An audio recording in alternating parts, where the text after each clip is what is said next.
sama gars yi maa ngi leen di siyaar bu baax a baax alhamdulilah nañu wax alhamdulilah rabbil alamin ndaxte bésu preuve bi mënuloo nekk lu dul bés ba sedda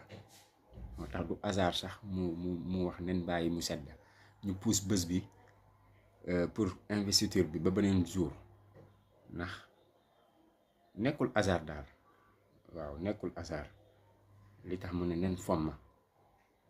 waaw parce que bés bi 15 juillet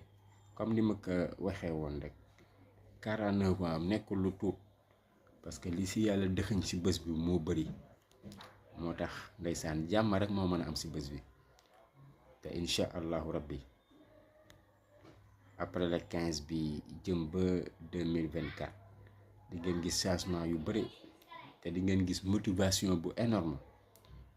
ngir xeexal ko moom injustice bi ñuy teg si kawam bien sûr ok kon di sant yàlla rek bés bi nii rek la mënoon a mel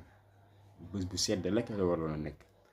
waaw parce que du hasard ak yaasi ni ñu def nag aussi ñaan gi yooyu yëpp bokk na si alhamdulilah rabbil alamin